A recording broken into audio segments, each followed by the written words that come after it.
Oltre un centinaio di persone si sono date appuntamento ieri sera davanti al municipio San Donatese per protestare in merito alla raccolta di firme a supporto della proposta di legge di iniziativa popolare Un cuore che batte, proposta che modificherebbe l'attuale norma in vigore, la 194 del 78, sull'interruzione volontaria della gravidanza, prevedendo l'obbligo da parte dei medici di far ascoltare le donne intenzionate ad abortire il battito cardiaco del feto. Ci sembra giusto che un sindaco, il primo cittadino di una città, faccia propaganda su una modifica ad una legge così importante che già oggi incontra un sacco di difficoltà.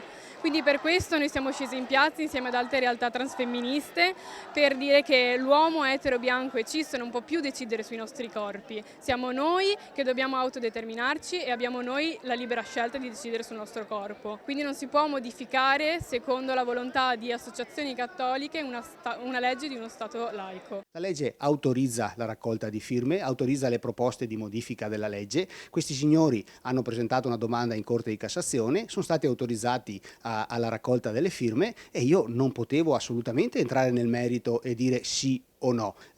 Questa legge ha 45 anni, è nata in un'Italia che era completamente diversa da quella di oggi.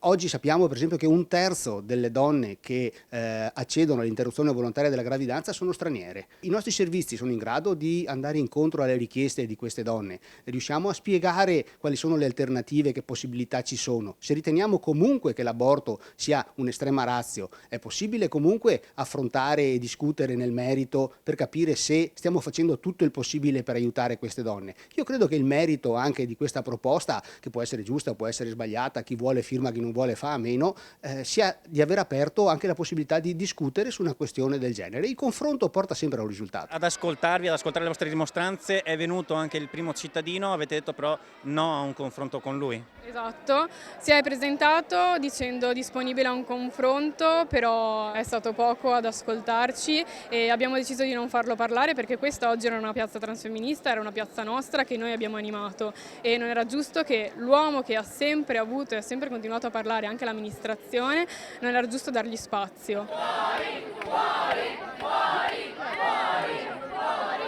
questo presidio siamo qui oggi per dire che noi non accettiamo che un uomo bianco, cis, etero, sindaco di una città dia la sua opinione in merito a tematiche che non lo riguardano, imponga sulla nostra città una visione bigotta, una visione sessista, creata per colpevolizzare chi sceglie di abortire. Mi ha fatto piacere vedere delle persone in piazza che decidono di discutere di un argomento importante e soprattutto vedere i giovani che si confrontano su un argomento di questo tipo.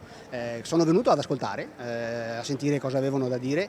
Questi ragazzi pensano che ci siano dei diritti sui quali nessuno può spendere parola. Invece si può discutere su qualsiasi argomento, perché la democrazia è proprio questo. È questo che ci distingue dai paesi dove qualcun altro decide su cosa si può parlare. Si può essere d'accordo, si può essere contrari, si può andare a firmare, io non ho firmato, chi vuole va, chi vuole non va, però non puoi impedire a qualcuno di manifestare il suo pensiero anche raccogliendo delle firme su una cosa su cui tu non sei d'accordo. Questo è il sale della democrazia.